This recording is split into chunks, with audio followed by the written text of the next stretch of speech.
नमस्कार दोस्तों, एक बार फिर से आपका स्वागत है। उम्मीद करता हूँ आप अच्छे होंगे, स्वस्थ होंगे। माननीय सुप्रीम कोर्ट का एक बड़ा फैसला आया है और जो भी हरियाणा में आपकी भर्ती चली हुई है एचपीएससी की आपकी हो सकती हैं। एचपीएससी के अलावा एचएससी की जो भी भर्ती हैं, सभी भर्तियों में इसी तरह के कोर्ट केस आपके चले हुए हैं जिनसे भर्ती आपकी अटकी हुई है। तो क्या असर आपको देखने को मिल सकता है? क्या आपका जजमेंट आया है सुप्रीम कोर्ट का और हरियाणा में जो भर्ती चली हुई है उन पर क्या असर इसका पड़ सकता है, उसी पर बात करेंगे। और दोस्तों, कोई भी मेरी इसमें पर्सनल राय नहीं है, जो भी आपका माननीय सुप्रीम कोर्ट का फैसला है केवल उसी पर बात करेंगे। कई साथी इस तरह के कमेंट कर देते हैं, भाई आपने ये किया, मैंने, इसमें मेरा और आपका कोई रोल नहीं है। कोई भी कोर्ट केस होता है तो दो पार्टी आपकी होती है, एक पार्टी की हार होती है और एक पार्टी यानी आपकी हारती है भाई। सीधी आपकी बात है। यानी कोर्ट केस होता है तो एक साइड ही फैसला आएगा, ऐसा नहीं है, दोनों को बेनिफिट मिलता है। तो इसमें क्या हुआ है, हरियाणा की भर्तियों में किस तरह के कोर्ट केस हैं और इस कोर्ट केस से इनका क्या लिंक आगे, यानी क्या चीजें आपकी देखने को मिल सकती हैं, दोनों के बारे में बात करेंगे। एचएससी में सीईटी की पॉलिसी है 56-57 की भर्ती आपकी इसमें है, इस पर भी आपका इससे जुड़ सकता है मामला। और सीईटी में जो फुल टाइम कैंडिडेट आपके बुलाए जा रहे हैं, जो बचे हुए एग्जाम है, उनसे भी सीधा लिंक आपका इसका बनता है। तो इसके बारे में डिटेल में बात करेंगे, ऑर्डर को समझेंगे। वीडियो ज्यादा लंबी नहीं होगी, वीडियो लास्ट तक देख लेना, चैनल को सब्सक्राइब कर देना। ऑथेंटिक जानकारी आपको इसी चैनल पर देखने को मिलेगी, धमाका नहीं देखने को मिलेगा। जो सही जानकारी है आपके लिए सही हो सकती है, गलत आपके लिए हो सकती है, लेकिन जानकारी सही होगी। और वो इसमें थोड़ी इशू हो सकता है, उसको आप एडजस्ट कर लेना। थोड़ी हेल्थ इशू चल रहा है। एचपीएससी की जो भर्ती है दोस्तों, उन पर सीधा असर इसका देखने को मिल रहा है, जो फैसला आपका आया है। तो एक बार जो हरियाणा में मामला है उसको समझ लेते हैं, फिर जो इस कोर्ट केस का जो जजमेंट आपका आया है, फिर इसको समझेंगे क्या आपका मामला है और हरियाणा में भर्तियों पर क्या इसका असर आपका पड़ सकता है। एचपीएससी की एक पॉलिसी है दोस्तों, रिजर्वेशन पॉलिसी आपकी, और उसी तरह की पॉलिसी एचएससी में आपकी है, सेम पॉलिसी आपकी है, लेकिन लागू करने का डिफरेंस इनका अलग अलग है। इन्होंने अलग अलग तरीके से इसको लागू किया गया है। एचपीएससी पॉलिसी से बाहर आपका नहीं जा रहा, एचएससी इसको ऊपर नीचे करता रहता है, किसी पोस्ट में कुछ कर देता है, किसी में कुछ कर देता है, ये इसका एक फेलियर भी आप समझ सकते हो। लेकिन एचपीएससी में पीजीटी मैथ पर आपका कोर्ट केस है, लेकिन सभी भर्ती इन्होंने इसी तरीके से कंप्लीट की है। उसमें कैंडिडेट की मांग क्या है भाई, प्री जो एग्जाम आपका हुआ है उसी से रिजर्वेशन का बेनिफिट दिया जाए। और प्रोमिला वाला कोर्ट केस है जिसकी सुनवाई आपकी 23 तारीख को यानी थी, लेकिन सुनवाई नहीं हुई है। पहले जो आपका सिंगल बेंच का जजमेंट था उसमें इन्होंने जो दिया था फैसला एचपीएससी को कि आप प्री में इनको रिजर्वेशन देंगे, लेकिन एचपीएससी ने डबल बेंच में चैलेंज किया और सटे उस पर लिया हुआ है, यानी अभी तक आपका सटे है और 15 मई उसकी नेक्स्ट डेट आपकी मिली हुई है। तो ये आपका मामला है। कैंडिडेट की मांग है प्री में रिजर्वेशन दिया जाए, और उसी तरह का कोर्ट केस आपका ये है जो सुप्रीम कोर्ट में आपका गया हुआ है मध्य प्रदेश से। तो ये मामला दोस्तों, यानी कैंडिडेट यहां पर मांग कर रहे हैं प्री में रिजर्वेशन दिया जाए, लेकिन एचपीएससी प्री में नहीं दे रहा। एचपीएससी का मानना ये है फाइनल स्टेज पर हम रिजर्वेशन का बेनिफिट आपको देंगे, और फाइनल मेरिट आप रिजर्वेशन में, यानी जो आपकी कैटेगरी है, एससी हो गई आपकी, बीसीए बीसीबी, अगर आप क्रॉस करते हैं जनरल की मेरिट को तो आपको वहां पर जंप करवा दिया जाएगा और आपकी जगह पर दूसरा जो आपकी कैटेगरी का कैंडिडेट है उसको मौका दे दिया जाएगा। तो ये इनकी आपकी पॉलिसी है, और कैंडिडेट की मांग ये है प्री में दिया जाए ताकि हम वहीं पर रिजर्वेशन का बेनिफिट लेकर यानी आगे जा पाए, हम बाहर वहां पर न हो पाए। तो ये आपका मामला है। और एचएससी का मामला, पॉलिसी तो यही है दोस्तों, लेकिन इन्होंने क्या किया 56-57 में सभी कैंडिडेट को इन्होंने मौका दे दिया। जो जर्नल के अकॉर्डिंग आपके क्रॉस कर रहे थे तो सभी को इन्होंने बुलाया हुआ था, 65 के आसपास ये आपकी थी। और कुछ कैटेगरी में इन्होंने जो जेई वगैरह की है, मुझे उसकी पूरी नॉलेज नहीं है, उसमें इन्होंने क्या किया, पॉलिसी के अकॉर्डिंग, यानी जो आपका रिजर्वेशन पॉलिसी है प्री में नहीं देंगे लेकिन फाइनल स्टेज पर देंगे, उसके अकॉर्डिंग इन्होंने बुला लिया। 56-57 में इन्होंने, यानी आपका जो जनरल कैटेगरी के बराबर है, रिजर्व कैटेगरी की अगर आपकी ज्यादा भी जा रही थी कट ऑफ, तो सभी को इन्होंने मौका दिया है। तो ये आपके अलग अलग डिफरेंस देखने को मिल रहे हैं। एचपीएससी में इन्होंने ऐसा नहीं किया, जनरल कैटेगरी से जो भी आपके ज्यादा गई हुई है इन्होंने किसी को मौका यहाँ पर नहीं दिया। अलग अलग सेपरेट आपकी, यानी एससी की अलग अलग आई थी, आपकी ज्यादा भी जा सकती है, कम भी आपकी रह सकती है। बीसी की आपकी अलग थी, ज्यादा भी जा सकती है, कम भी आपकी रह सकती है, अलग अलग इन्होंने बुला है। और कुछ कैटेगरी में आपके जनरल से ज्यादा यहाँ पर देखने को मिली थी।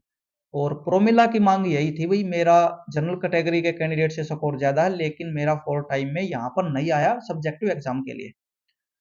अब कोर्ट का क्या फैसला आया है, इसी तरह का कोर्ट केस है दोस्तों। और मध्य प्रदेश में भी जो पॉलिसी थी उसके अकॉर्डिंग तो ये आपके प्री में नहीं दे रहे थे, फाइनल स्टेज पर दे रहे थे। कोर्ट केस किया इन्होंने, और जो इन्होंने सिंगल बेंच का फैसला था इनके बोर्ड के हक में आ गया कि आप फाइनल स्टेज पर ही इनको रिजर्वेशन का बेनिफिट देंगे। लेकिन डबल बेंच में लेकर चले गए, वहां पर डबल बेंच में कैंडिडेट के हक में फैसला आ गया, भैया आप यानी इनको पहले रिजर्वेशन देंगे। फिर इन्होंने सुप्रीम कोर्ट में इसको चैलेंज कर दिया। सुप्रीम कोर्ट का फैसला आपका क्या आया है उसको आप समझें, और हरियाणा की भर्तियों पर क्या असर पड़ेगा उसको आप समझ सकते हैं। ये कोर्ट केस का नंबर आप इसको देख सकते हैं। दो तीन बातें उन पर ही बात करेंगे, बाकी ये 22 पेज का ऑर्डर है, आप इसको पढ़ सकते हैं। जो इसमें जरूरी है, जो आपका यानी पॉइंट जो यहाँ से लिंक है उनको ही बात करेंगे भाई।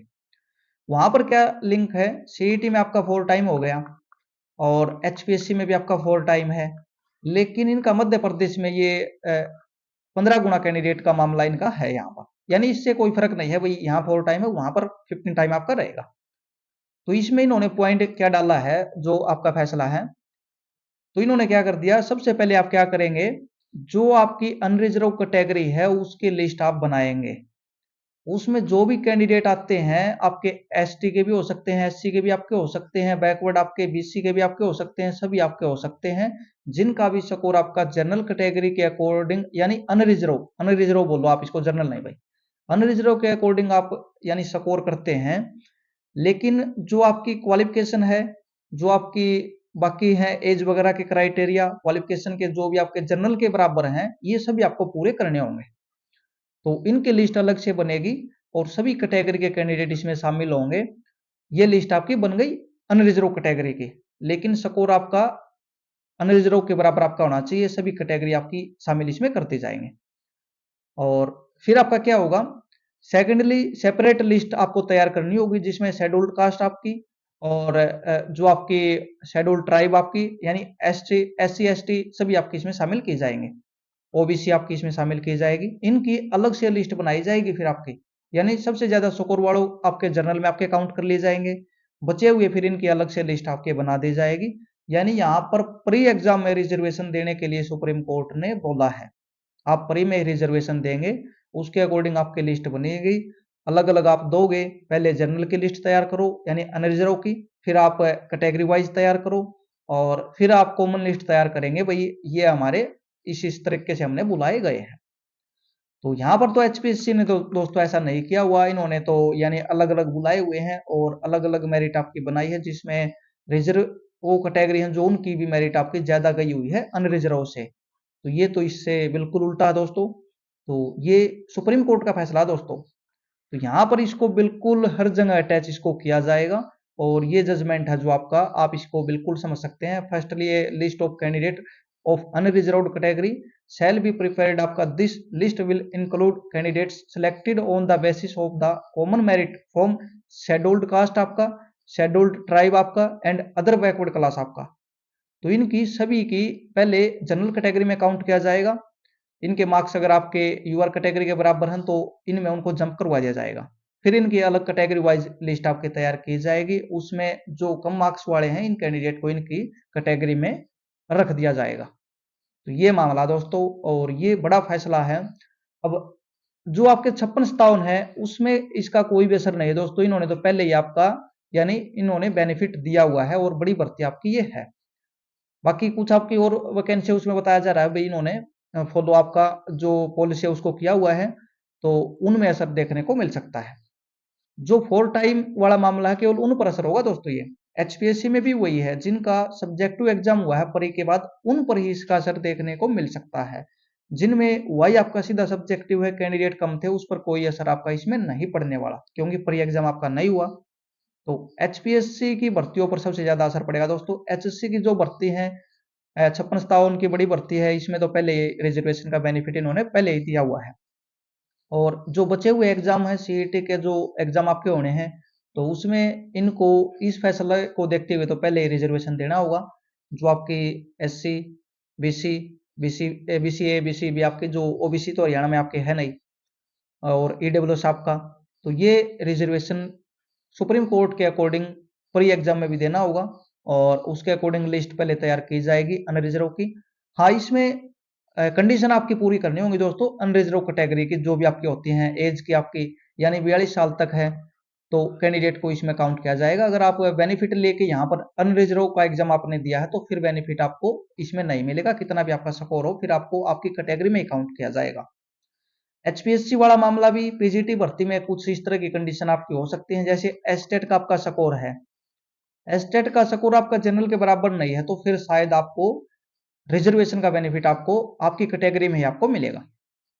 तो ये यहाँ पर एक बड़ी चीज आपकी हो सकती है, एज का, एस्टेट का, यही है शायद दो। तो फीस वगैरह का कोई इशू आपका नहीं होता, फीस तो वही लगेगी जो आपकी कैटेगरी है, फीस का कोई चक्कर आपका नहीं होता। लेकिन एस्टेट में 90 मार्क्स आपके शायद होने जरूरी हैं, अगर इस तरह की पॉलिसी फॉलो करते हैं तो। अलग अगर चैलेंज इस तरह का होता है, और ये तो दोस्तों सुप्रीम कोर्ट का फैसला आ चुका है तो इस तरह का तो दोस्तों सीधा होगा। बाकी इसमें आप इसको और भी अच्छे से समझ सकते हैं, कोई आपका जानकार है, एडवोकेट है, उससे आप इसको समझ सकते हैं। 22 पेज का है, 3 पॉइंट ही यहाँ पर लिंक आपके होते हैं और इनमें इसका निचोड़ है, और जजमेंट आपकी काफी बड़ी है। आप इसको पढ़ना चाहें पढ़ सकते हैं, आपके साथ शेयर कर दिया जाएगा। तो सीधा असर दोस्तों एचपीएससी की भर्तियों पर पड़ रहा है, एचएससी में शायद जो फॉलो किया है इन्होंने उसका नुकसान इनको नहीं होगा। हाँ, एचपीएससी ने जो फॉलो किया है उसमें अलग अलग कैटेगरी वाइज आपकी कट ऑफ इन्होंने बनाई है, कुछ की आपकी ज्यादा गई है, कुछ की आपकी कम गई है। और मैथ वाला कोर्ट केस आपका इसी प्रकार का कोर्ट केस है सेम आपका। अब प्रोमिला वाला कोर्ट केस को देखते हुए यहाँ पर प्रोमिला यहाँ पर आपकी कोर्ट केस को जीत रही है भाई, इस कोर्ट केस को अगली डेट में ये जरूर वहां पर रेफरेंस देंगे जो ये फैसला आपका आया है माननीय सुप्रीम कोर्ट का। न तो मेरी इसमें कोई पर्सनल राय है न आपकी हो सकती, माननीय सुप्रीम कोर्ट ने जो दिया उस पर हमने बात की है, क्या होगा क्या नहीं होगा आपके सामने है, आगे क्या होने वाला है। लेकिन दोस्तों कोई भी कोर्ट केस आपके होते हैं सुप्रीम कोर्ट में या कहीं पर भी आपके चैलेंज होते हैं तो उसमें कोर्ट केस के रेफरेंस आपके डाले जाते हैं भाई, वहां पर जजमेंट क्या आपकी आई थी, उस माननीय हाई कोर्ट में आपकी क्या हुआ था, माननीय सुप्रीम कोर्ट में आपका इसी कोर्ट केस में क्या सुना था, ये चीजें वहां पर अटैच आपकी की जाती हैं। और फिर आपके जज साहब जो फैसला सुनाते हैं वो भी इनको अटैच करते हैं भाई, लिखते हैं वहां पर ये हुआ था आपका, और जो भी आपकी है उसके अकॉर्डिंग चीजें आपकी हुई है। तो आपको क्या लगता है इसके बारे में, आप कमेंट कर सकते हैं। और एचपीएससी भर्तियों पर सीधा असर दोस्तों इसका पड़ सकता है, कैंडिडेट को यहाँ पर यानी काफी नुकसान देखने को मिल सकता है। जिनकी भर्ती कंप्लीट हो चुकी है उसमें इनका असर आपका हो सकता है, जिसमें प्री एग्जाम आपका हुआ है 56-57 कैंडिडेट को तो इसका बेनिफिट यहाँ पर मिलने वाला है, क्योंकि ये इसकी वजह से कैंसिल भी आपका हो सकता था। यहाँ पर प्री में इन्होंने दिया हुआ है, अगर ये बोल देते भाई प्री में आपको नहीं मिलेगा, जजमेंट आपका ये आता है इस सुप्रीम कोर्ट के फैसले में, तो फिर इसको चैलेंज कर दिया जाता, जो कि लोग कर रहे हैं कैंसिल करवाने के लिए। तो इनको इसका बेनिफिट यहाँ पर मिलने वाला है। जो एग्जाम नहीं हुए हैं उसमें इस तरह का ये फॉर्मूला ये अपना सकते हैं, रिजर्वेशन को पहले देकर और फिर बाद में भी दिया जाएगा, यानी ये चीजें आपकी चलेंगी। कई साथी आपको बोल रहे होंगे भाई एक बार ही दिया जाएगा, आगे नहीं, ये आगे भी दिया जाएगा, फाइनल स्टेज पर भी आपका दिया जाएगा, पहले भी दिया जाएगा। एचपीएससी में भी यही है, प्री में भी आपको दिया जाएगा अगर ये फॉलो आपका किया जाता है, इसको चैलेंज किया जाता है, फिर आपको इंटरव्यू में 2 टाइम बुला जाता है, वहां पर भी आपका दिया जाएगा, और फाइनल स्टेज पर भी। अब सही गलत का मैंने इसमें नहीं बोला, अगर इसको फॉलो करेंगे तो ये हर जगह दिया जाएगा, ऐसा नहीं है यहाँ पर दे दिया तो आगे आपको नहीं होगा, आगे भी होगा। और ये मार्क्स की बात है, यहाँ पर ज्यादा मार्क्स लेते हैं यूआर कैटेगरी की कंडीशन, आपको टर्म एंड कंडीशन जो आपकी है क्वालिफिकेशन में अलग अलग आपकी हो सकती हैं, जैसे एस्टेट वाली है, एज का क्राइटेरिया आपका है, कई साथी छूट लेकर यानी भाई 42 से ज्यादा है, प्लस आपकी 5 भी मिलती है, प्लस आपकी 3 भी मिलती है। अगर ये प्लस वाले हैं तो इनको तो इसका बेनिफिट आपका नहीं मिलेगा, इनके मार्क्स आपके ज्यादा भी हो, ये अपनी कैटेगरी में ही जाएंगे। और एस्टेट वाला भी एक बड़ा मुद्दा है, आपका स्कोर ही आपका जनरल के बराबर नहीं है एस्टेट में, तो फिर शायद आपको आपकी कैटेगरी में काउंट किया जाएगा, ये भी आपका मामला है। और वही सीईटी में है, सीईटी का स्कोर आपका ये भी आपका उसी के बराबर आपका होना चाहिए भाई, जनरल कैटेगरी के बराबर, तभी आपको उसी कैटेगरी का बेनिफिट आपको मिलेगा। और ये तो सीधी बात है भाई, आपका स्कोर ज्यादा तभी आपका जनरल से ज्यादा आपका बनेगा, तो सीईटी में कोई इस तरह का लफड़ा आपका नहीं है, क्योंकि ये तो एग्जाम ही सीईटी बेस पर आपकी कट ऑफ बनेगी, तो इसमें तो कोई इस तरह का रोल ही आपका नहीं है। इसमें एज का क्राइटेरिया ही आपका रहने वाला है, अगर आपकी चीजें इस तरह आपके होते हैं तो। बड़ा फैसला दोस्तों सुप्रीम कोर्ट का, आपकी इसके बारे में क्या राय है। और इससे भाई और भी भर्ती आपकी अटकी हुई है तो और भी कुछ ना कुछ कोर्ट केस आपके यानी देखने को मिल सकते हैं, जो कि अपने अलग अलग चैनल पे देखे होंगे भाई हम करेंगे वो करेंगे। तो आपका ये फैसला है, इसका रेफरेंस हर जगह डाला जाएगा। चैनल को सब्सक्राइब कर देना। धन्यवाद।